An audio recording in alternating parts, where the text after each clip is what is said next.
Bueno, iniciar la semana laboral, prácticamente ya el espacio de trabajo de este nuevo año 2023, con el invitado que tenemos en la mañana de hoy, nos hace sentir muy bien porque uno siente que es una forma de que los amables televidentes, la gente que nos dispensan su atención y sintonían, podrán tener y hacer un uso correcto de su tiempo, una inversión positiva de su tiempo, porque yo decía que una de las falencias probablemente de la representación política nacional era que muchos de nuestros políticos, lejos de ponderar, reflexionar sobre los temas y en aras de dar respuesta a las necesidades, se han ido por la zona cómoda del clientelismo, dejando la política para el banquero, para el que tenga mayor posibilidades económicas, y no a partir de reflexión y propuestas encaminadas definitivamente a dar respuesta a los temas que acogotan a una sociedad determinada. De manera que con el politólogo, catedrático y político Janel Ferreras estaremos conversando a partir de ahora. Muy buenos días, bienvenido. Buenos días. Buenos días, feliz año, Silvestre Valdés. Para mí es un inmenso placer también iniciar este primer año, este primer programa del año junto a ustedes.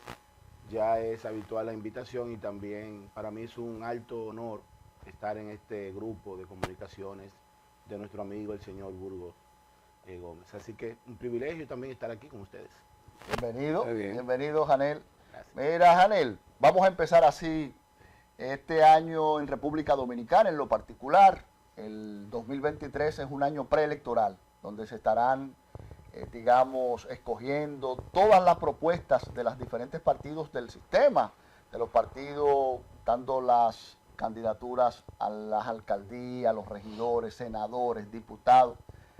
Y ese proceso presidencial que apasiona y que en países como los nuestros tienen tanta importancia, que prácticamente el gobierno, estar en el gobierno es estar en el poder ejecutivo, independientemente de que hay poderes más relevantes, como es el caso del Congreso, que es el primer poder del Estado. Pero a los fines de práctico, el principal poder es el presidencial. Justamente de cara y en lo relativo a los partidos políticos, ¿cuál es el compromiso, el desafío para este nuevo año a partir de entrar justamente a esa etapa que había señalado anteriormente? Bueno, lo primero, pienso que los partidos políticos tienen que seguir fortaleciendo la piedra angular que le da sentido a la democracia, que es la organización interna, la participación de los cuadros y, como bien ustedes dicen, y valga la redundancia, la democracia interna, donde las capacidades de los individuos dentro de los partidos sea el elemento principal para la toma de posiciones de poder. Para el 2024, si la partidocracia, y más de la partidocracia, si la población electoral dominicana continúa la ruta que lleva, desde la caída, por ejemplo, del último gobierno de Balaguer hasta la fecha, el clientelismo ha sido la piedra principal en la toma de decisiones electorales de la gente. Date cuenta que en la mayoría de los partidos, un dirigente político que tiene trayectoria, vocación de servicio, capacidad de análisis y, por qué no, compromiso con la población, queda en un segundo plano cada vez que llega un tío Sam, cada vez que llega un banquero, cada vez que llega un inversionista de capitales no muy claros, y la gente lo sigue, lo persigue, y solamente no solamente lo persigue, sino que lo desea, lo promueve. Porque la sociedad dominicana todavía sigue teniendo dentro del aspecto político las frases del dame lo mío, cuánto hay para mí, con nosotros nadie ha hablado, estamos aquí reunidos en el O las colmado. elecciones del PIB, que votar contra. Entonces, a partir de ese momento, si continuamos ese trayecto, a mí me puede preocupar, y a la población le debe preocupar, que el 2024 grandes cárteles de la droga, del crimen organizado, del lavado de activos y de otros delitos, no necesariamente ligados al narcotráfico, estarán sentándose en la mayoría de las alcaldías, salas capitulares, Cámara de Diputados y el Senado de la República.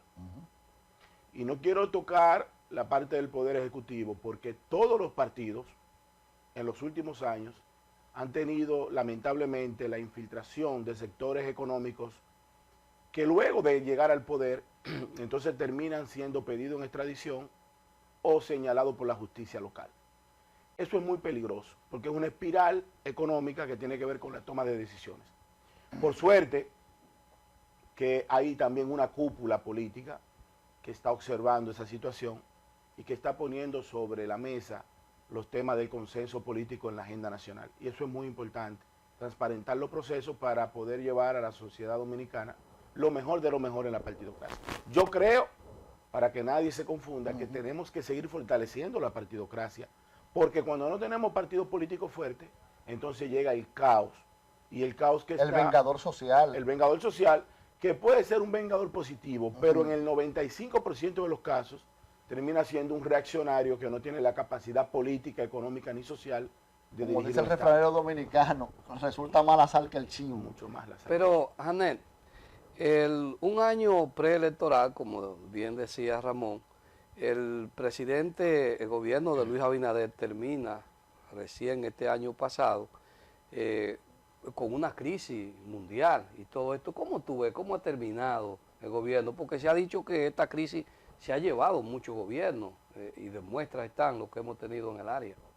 El efecto que produce la crisis mundial, no solamente la crisis de la pandemia, estaba hablando de la crisis, primero la recesión económica, para hacer un cronograma de la situación. Primero la recesión económica, luego la pandemia del COVID-19, luego la crisis de los contenedores que paralizó el comercio mundial a través de los commodities que van a los diferentes países. Finalmente, las tensiones de Rusia y Ucrania, que es la guerra alimenticia energética del mundo. Y para concluir, entonces, como una tragedia mundial, las tensiones entre el BRIC y el G7 con China y Taiwán, que ha frenado también el desarrollo de la revolución tecnológica a través de la nanotecnología. Ahora, ese acontecimiento mundial no es al presidente de turno, Luis Abinader, es a todos los presidentes del hemisferio que le ha tocado modificar los sistemas económicos para poder llevar a flote la economía local. En el caso del presidente Luis Abinader, hay que felicitar al equipo económico y sobre todo la visión que el presidente ha tenido referente al manejo de la crisis. Primero, el presidente apostó de forma muy eficiente al turismo cuando muchos grandes pensadores de la sociedad dijeron no podemos abrir el turismo porque la pandemia nos va a arropar. El presidente apostó a un sistema de control de pandemia efectivo con un número importante de vacunas para toda la población local y abrir la economía porque necesitamos los recursos para poder tener la vacuna. Y yo creo que el presidente apostó a una ruta correcta. Los partidos políticos que no puedan hacer las transformaciones necesarias desde el poder referente a la crisis, entonces el péndulo post pandemia se lo va a llevar en las elecciones venideras. Y ha pasado en la mayoría de los países. De hecho, la corriente sudamericana sobre lo que se llama el socialismo democrático, la nueva izquierda, no es más que una respuesta en vía contraria a lo que está. Porque la gente salió a buscar auxilio. La gente necesitaba medicina, necesitaba solidaridad. Y la mayoría de los gobiernos no tuvieron esa visión de entregarle al pueblo lo que por gracia fueron recibidos. Así es. Mira, la verdad es que un panorama interesante con el que entramos a este 2023. ¿Tú sientes que el desafío de los partidos es fortalecer la institucionalidad? Claro, la democracia interna es fundamental. Si nosotros no cultivamos la democracia interna, ¿qué es la democracia interna? Para que la gente entienda, que no conoce los partidos políticos. La democracia interna es propiciar un ambiente donde la participación de la gente no esté contaminada ni por el dinero, ni por el clientelismo, ni por las promesas a futuro, ni por el padrinaje que tanto daño le ha hecho a la sociedad dominicana de la época de Trujillo hasta la fecha. De hecho, yo analizaba en estos días un artículo, nuestra sociedad tiene que revisarse porque nosotros hemos prohibido todo lo referente a la dictadura de Trujillo. Sin embargo, lo peor de la dictadura, nosotros en la democracia lo hemos emulado. Que es el padrinaje, el yo soy fulano de tal. Lo peor del trujillismo, nosotros lo estamos emulando diariamente en los partidos políticos de la sociedad. ¿Tú sientes que, por ejemplo, en las reformas electorales que cursan en el Congreso y que hay una necesidad, por ejemplo, el tema del debate, sea colocado no solamente en los procesos electorales, sino también en las primarias, que se establezcan como con categoría de ley? Claro que sí, yo pienso que en el caso del presidente del PRM, José Ignacio Paliza, ha hecho una declaración pública en inicio del año donde él ha puesto a disposición de la sociedad dominicana el PRM como instrumento de lucha democrática para que podamos llevar el mayor consenso. Pero en realidad es un asunto muy complejo porque los que están llamados a transparentar la ley son aquellos que se benefician de que no se transparente. Entonces es como poner en manos del verdugo la salvación de la iglesia en manos de Lutero. Sí, ¿verdad? claro que sí, claro. Porque cuando tú le dices a un banquero que tiene que transparentar los recursos de los partidos políticos en medio del proceso de campaña, él no lo quiere hacer. Porque si uno va en igualdad de condiciones, al final se va a imponer la propuesta. Pero ¿qué es lo que se impone en la democracia dominicana? Para que veamos claro. Se imponen los recursos, el clientelismo, y eso no es culpa de los partidos políticos. ¿Sí? Eso es una responsabilidad social en el núcleo de la familia. ¿Y los niveles ciudadanos en términos de, digamos, de capacidad, de empoderamiento y conocimiento todavía son seducidos por el tema del clientelismo o hay mayor conciencia? Bueno, pero vamos a hacer un ejemplo sencillo. El camarógrafo de este canal llega enamorado a cualquier sector popular de la República Dominicana. Y él le dice a la novia, yo soy camarógrafo y yo tengo un salario de 26,000 pesos. Yo estoy haciendo un ahorro para comprarme un Sonata. Pero más adelante llega otro joven que no es estudiante, no trabaja, pero tiene un Civic 2022. Posiblemente él se dedique al tráfico de drogas o al tarjeteo o a cualquier actividad ilícita. La mamá de la joven le dice a la niña, ten cuidado. Viendo los prospectos. Viendo los prospectos. Sí. Ten cuidado si te fijas de ese delincuente que anda a pie ahí, toma el vestido y queriendo comprar un Sonata. Esos son delincuentes. El hombre que te conviene, es ese hombre ejemplar que anda en ese carro. Mira cómo anda limpio, impecable y con buen perfume, con un Bon Night Lafayette. Esa es la sociedad dominicana. Y si el joven le regala... Tétrica, pero es real, es cruda. Pero en realidad, cruda, yo estoy haciendo, estoy haciendo un ejemplo real de la sociedad dominicana. Y si por cosas de la vida, el joven que está en la universidad y que es camarógrafo en este canal, le lleva un celular de segunda categoría, un Alcatel, y el otro enamorado le lleva un iPhone 14, la madre le dice, ¿y no hay otro celular para mí? Janel, desde ese punto de vista, entonces no sería, digamos, un estímulo o una recomendación al político decir, mira, busca el billete y no te formes, porque formarte no deja. Bueno, pero no ese es el mensaje erróneo, lamentablemente, que hay. Por eso yo siempre ¿Qué hacer para cambiar eso? Bueno, yo tengo una frase muy personal que la puedo compartir con ustedes y la he asumido con mucha responsabilidad. Yo digo, yo persigo el bien y el mal nunca me va a alcanzar. A mí no me interesa porque al final también la vida es muy pasajera, la gente se aferra a cosas pasajeras. La vida misma es pasajera, la ropa que uno llena puesta, el dinero, todo es pasajero.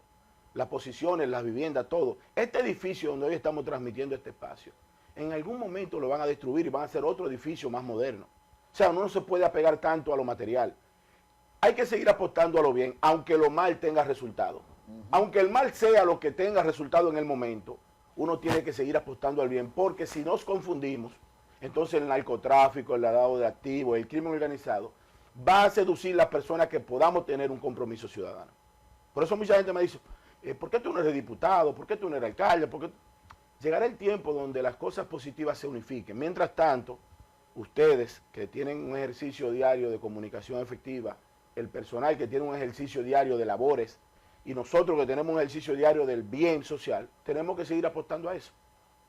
Así es. No termina bien aquello que se ha cultivado con el mal. Ningún mal medio produce buen fin. Janel. Mira, antes de que tú le entres la pregunta, la verdad es que tenemos una buena mañana. Una ¿verdad? buena mañana. Sí. Vamos a pausar, porque yo sé que Silvestre está muy seducido con el tema internacional y sobre todo No, el de no, Bolsonaro. pero es una preguntita que podemos dejarle en el aire. Dale. A principio de año vimos los expresidentes Hipólito Mejía y Danilo Medina reunidos. ¿Cuál es la lectura? Podríamos irnos a la pausa y allá para acá. No, está bien que nos dé esa lectura. Bueno, hay dos lecturas referentes al acercamiento de Hipólito Mejía. Lo primero que hay que decir, que Hipólito Mejía y Danilo Medina son amigos personales.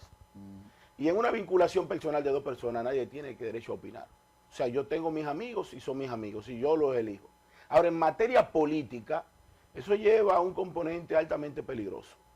por una sola situación, independientemente de que en política todo se puede, que es el discurso más irresponsable del mundo. Sí, sí, Ese es el discurso más irresponsable del mundo, de que en política no es. Yo creo. El maquiavelismo de que el fin justifica los medios. Bueno, pero está bien, el fin justifica los medios, pero ¿a qué precio? Porque si yo paso 3 años de mi vida criticando un proyecto, diciendo que Ramón se viste de negro, que Ramón solamente usa ropa negra, que Ramón es el hombre más negro del mundo, nada de racismo, mañana yo no puedo venir vestido de negro al canal abrazándome con Ramón. O sea, hace falta en la sociedad dominicana una identidad que lo pueda marcar, a la gente pueda decir, bueno, pero el partido azul se va por el San Juan, el partido rojo se va por el norte y el partido amarillo se va por el este. Hace falta una identidad. No puede ser todo igual, no puede ser esta chabacanería de que hoy estamos divididos y mañana por conveniencias de momento y temporales. Hoy no se sabe de conservadores, democráticos, nada liberales. Y ese pragmatismo, en términos muy personales, yo no lo comparto. Independientemente de que en política lo principal es mantener el poder, yo pienso que hay que tener un mínimo de respeto a la sociedad dominicana. Fue una tarea que yo creo que también nos dejó los 20 años del PLD, que además de abrirse, cambiaron todo. Además, el PRM no le luce. La gente lo asimila como todos iguales. Como sí, es que al PRM no le luce, presentar un discurso de corrupción al PLD que lo desmonta del poder gracias a 3 eventos locales como fue el movimiento Marcha Verde, la descomposición del PLD en el poder, el cansancio de gobernar todo ese tiempo. Y a menos de 3 años despacharse con que el PLD es el partido con el que hay que hacer una alianza. Porque es allí donde inicia la principal posibilidad del vengador social llegar, porque todos son iguales. Vamos a la pausa, Janel. Gracias de verdad. Muy interesante conversación. Luego de la pausa, el complemento. Mira, los procesos internacionales, que es una forma de dar una lectura porque tienen una repercusión en sociedades como la nuestra, en este hemisferio. Estados Unidos, China, el tema Ucrania, el tema ruso. Y finalmente, de este proceso que se desarrolló este fin de semana pasada en Brasil, queriendo trastocar, digamos, la institucionalidad de un presidente que acaba de iniciar su gestión gubernamental todavía en plástico, esa intentona. Vamos a dar una lectura así en el plano internacional. ¿Qué te parece? Bueno, el 2022 produjo una serie de acontecimientos que fueron la antesala de lo que estamos viendo en esta primera 2 semanas del 2023. Ya estamos a día 9, estamos hoy. Sí, 9, a 10. A 10. Hoy estamos a 10 del mes de enero. Lo que sucedió en Brasilia, capital de Brasil, la mayoría de los cables internacionales lo han proyectado como un golpe de Estado. Yo estoy totalmente en desacuerdo de esa tipificación. Un golpe de Estado tiene elementos muy puntuales que determinan la intención de tumbar a un presidente y no creo que esta fue el evento en el caso de Brasil. No hay posibilidad que en Occidente se origine un golpe de Estado sin la participación del mando militar establecido. El poder político es paralelo al poder económico y ambos son garantizados por la columna vertebral de un sistema democrático que son las Fuerzas Armadas. Si no hay un mando militar establecido organizado, no hay golpe de Estado. En segunda fase, los elementos que sucedieron en Brasil fue una revuelta organizada por los sectores más radicales de la oligarquía de ese país, sobre todo del bolsonarismo, que tenía en ese gobierno, claro, garantías especiales en materia de inversión, de importación y de ganancia económica. En el primer cuadre de Lula, a ese segmento importante económico de Brasil, no le cuadra su visión socialista del Estado.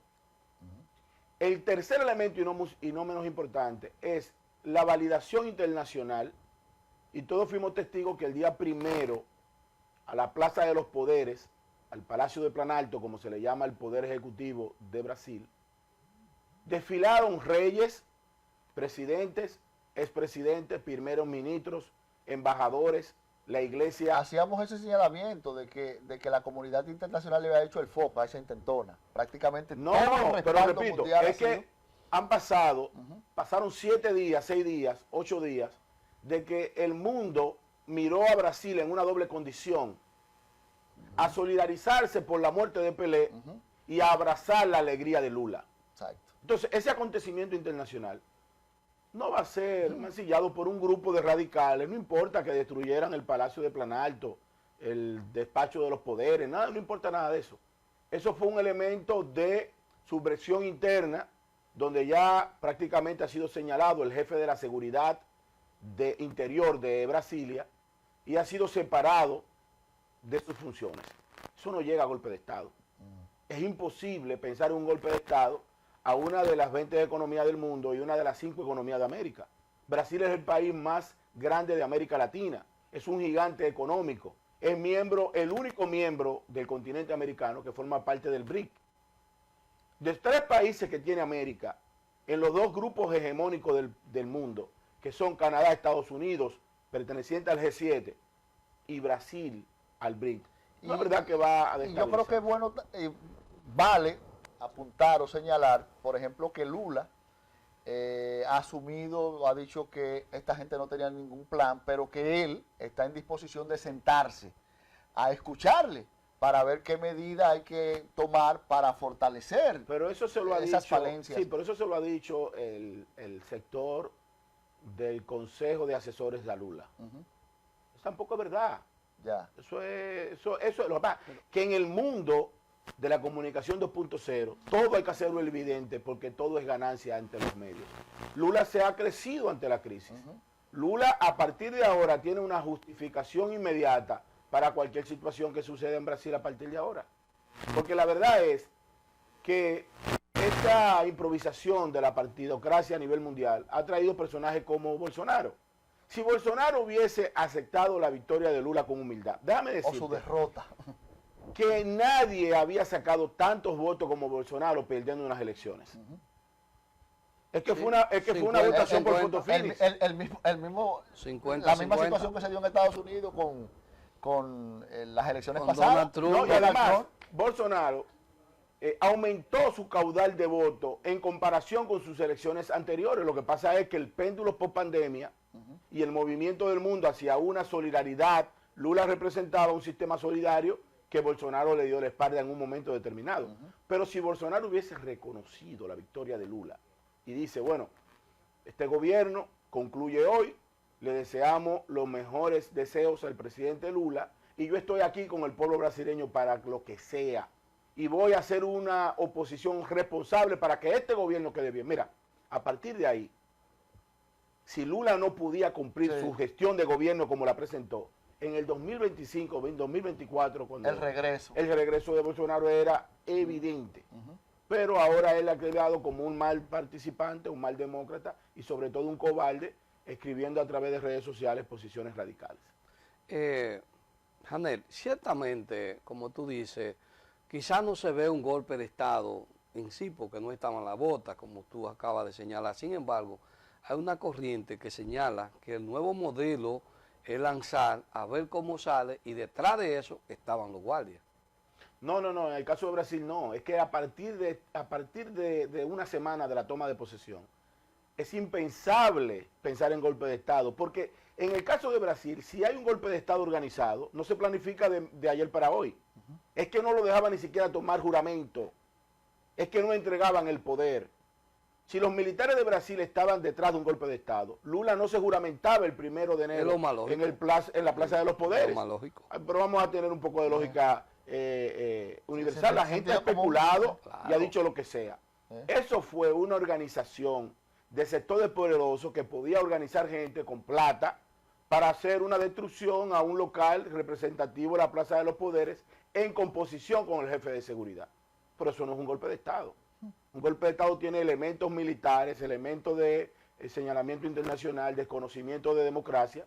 Y cuando usted ve que el presidente de Estados Unidos ha dicho que hay que respetar la voluntad popular del pueblo de Brasil, se supone que Estados Unidos, independientemente de que tiene una buena relación, sobre todo por la fusión de Boeing con la empresa Embraer, que produce la mayor cantidad de aviones de América, no va a decir que Estados Unidos está de acuerdo con Lula. Cuando Lula es parte de la corriente que le va a hacer contrapeso a Estados Unidos, junto con Manuel López Obrador, junto a Petro y junto a toda la sociedad izquierdista que está gobernando desde una posición socialdemócrata al continente americano. ¿Se puede esperar entonces en Brasil un movimiento como estilo Perú, que han venido huelgas y todo esto? No, bajo ninguna circunstancia. Es que en Perú lo que hubo fue una improvisación del poder. Lula no es un improvisado. Lula salió de la cárcel al palacio de los poderes. Lula no es Castillo. Castillo es un gremialista magisterial que llegó al poder y le sucedió lo mismo que le sucede a un alcalde que ustedes lo conocen y yo conozco, que cuando llega peleó con lo que lo llevaron, peleó con la prensa, peleó con la oposición, peleó con la iglesia y peleó con el empresariado. Tú no tienes a nadie. Lo primero que tiene Lula, que no tiene el Perú, es un sustento social. Sí, fueron muy 60 diferente. millones de brasileños que apostaron a él. Y de los que votaron por Bolsonaro por una identidad económica, hoy se están enfilando porque con el poder nadie se enfrenta. El panorama mundial y estas corrientes de la izquierda fracasado, la vuelta a la izquierda, ¿cuál es tu lectura? Bueno, la izquierda es el gran... Yo creo que a partir de ahora no se puede hablar ni de izquierda ni de derecha. Ya. El gobierno que establezca un modelo de derecha radical o de izquierda radical también Sí. está perdiendo el tiempo. El mundo necesita de un pensamiento de derecha que pueda producir bienes y riquezas y de un pensamiento de izquierda que pueda Una corriente garantizar. más ecléctica e inclusiva. Hace falta el equilibrio. La política es un contrapeso entre la riqueza que produce Silvestre y la pobreza que padece Valdés. La política no puede estar pensada ni por ricos ni por pobres, sino por gente de equilibrio, que pueda garantizar de que el rico pueda desarrollarse con políticas económicas, con garantías jurídicas, y que el pobre tenga seguridad social, alimentación, vivienda, salud. Esa es la política. Eso de términos de izquierda y de derecha, al final lo que terminan son radicalizados y pierde el pueblo. Mira, vamos al Excelente. interno otra vez, tema que siempre es nodal, tema fronterizo, el tema haitiano, respecto al contexto que vive el mundo de hoy, sobre todo el tema Estados Unidos, Canadá, Francia y nosotros. Desde la caída del muro de Berlín hasta la fecha, la sociedad mundial no había tenido un movimiento de gente tan amplio como el presente movimiento. Las fronteras parecen estar abiertas. Lo que está sucediendo en Estados Unidos es asombroso. La mayoría de las islas británicas del Caribe están colapsando con el tema haitiano. Y la República Dominicana por igual. Nosotros tenemos una situación y es que ante la mirada, increíblemente, de todos nosotros, hoy las grandes plazas comerciales de la República Dominicana están minadas de una clase media y alta haitiana, con un poder de compra Clase media y alta haitiana. Aquí hay dos migraciones haitianas. Está la migración del cemento, de la caña y de la agricultura, que muchos teóricos le hablan la migración de a pie, y hay una migración de un poder adquisitivo que está con tarjetas vinculadas a PriceMart, valga la cuña, que va a Jumbo, a Plaza Lama, a La Sirena, a las grandes plazas, en los grandes restaurantes, en las grandes clínicas. Y usted ve un haitiano que no lo veíamos antes, con un poder de compra importante. Eso lo logró gracias a la participación remoto laboral que trajo la pandemia. Ya grandes empresas, usted lo contratan desde Canadá, Estados Unidos, y usted puede trabajar desde su casa con un buen internet. Y le pagan un buen salario, le pueden pagar 4 o 5 mil dólares mensual. Entonces, cuando usted tiene un poder adquisitivo de $250,000 de pesos, eso le da a usted la garantía de tener una participación social. Hoy tenemos en la República Dominicana un amplio segmento, lo que yo no sé por qué algún sector haitiano todavía insiste en llevar a la diplomacia internacional hacia la narrativa internacional de que la República Dominicana los maltrata y que somos un país racista.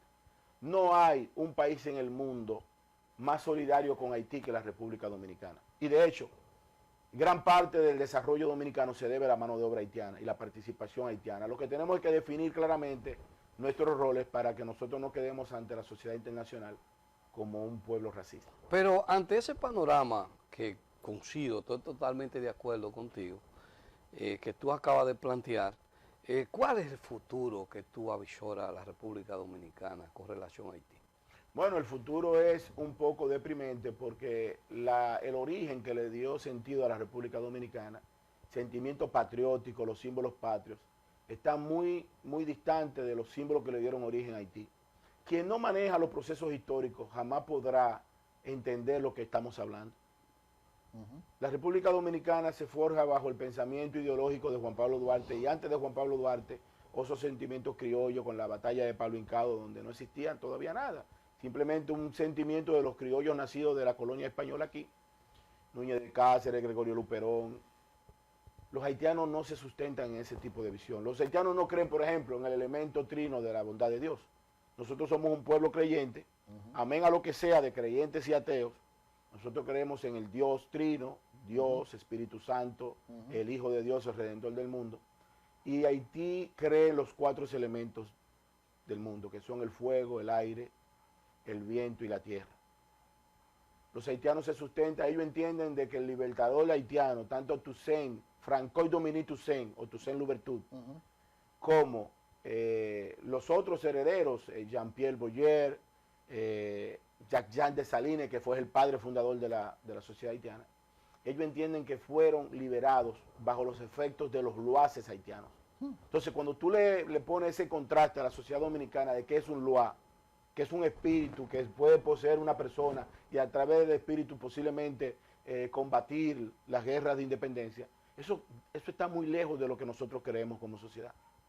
Entonces, fusionar esas culturas es altamente peligroso y además es una traición al sacrificio de los padres fundadores de la República Dominicana. Yo pienso que la democracia dominicana y la democracia haitiana, si es que la hay, debe de tener un plan estratégico que juntos, pero separados, nos permita transitar en el mundo. Ellos necesitan de nosotros para alimentarse, nosotros necesitamos de ellos para sostener nuestra economía. Pero no podemos unificar nuestros territorios porque culturalmente somos totalmente distintos. Mira, la respuesta o el fortalecimiento, digamos, para un sistema democrático, social, tranquilo y de paz, está íntimamente ligado al tema económico. O sea, los temas económicos se traducen socialmente con ese bienestar. ¿Cuál es tu visión? ¿Cómo anda el país, la política económica del gobierno central? Es imposible hacer una evaluación económica local sin nosotros observar la economía internacional, porque es una comparación que hay que hacer de los modelos de consumo de las sociedades, sobre todo periféricas. Y la realidad es que la sociedad dominicana tiene un alto consumo. Nosotros seguimos consumiendo alimentos de calidad, nosotros no tenemos problemas de abastecimiento, los supermercados tienen todos los productos de la primera necesidad. Incluso nuestra sociedad es, en comparación con el resto de América Latina, una de las sociedades de mayor nivel de calidad de vida. Y nosotros que tenemos aproximadamente 48 horas, que de hecho coincidí con usted, señor Valdés, en el aeropuerto internacional John F. Kennedy en Nueva York, nos damos cuenta que nosotros no estamos tan cerca de Estados Unidos, pero estamos muy lejos de otros países. Nosotros tenemos un sistema económico saludable, el dólar, en una ocasión yo fui a un país sudamericano y llegué cambiando el dólar a X cantidad y al tercer día era el doble. Nosotros no tenemos esa situación, el dólar puede subir, puede bajar, pero se mantiene durante mucho tiempo y ese mérito hay que dárselo a los partidos políticos que han dirigido la nación desde la reforma de 1990 hasta la fecha. La economía dominicana ha sido una economía sólida y tenemos que seguir apostando a la inversión, sobre todo a la inversión inteligente que pueda salvar nuestra economía. Bueno, Janel, de verdad que, excelente, como siempre, te decía que íbamos a tener un buen inicio de año y le garantizábamos a los amables televidentes que en la inversión de su tiempo iba a ser más que gastarlo, invertirlo correctamente, escuchando a Janel Ferrer. Y si usted no ha podido ver la entrevista completa, en la noche, sí, en la noche, sí. Diferido. O también en YouTube, que va a estar colgada. Sí, sí, porque es muy interesante. Señores, vamos a la pausa para venir ya con la parte final de esta revista informativa de este Matinal 51.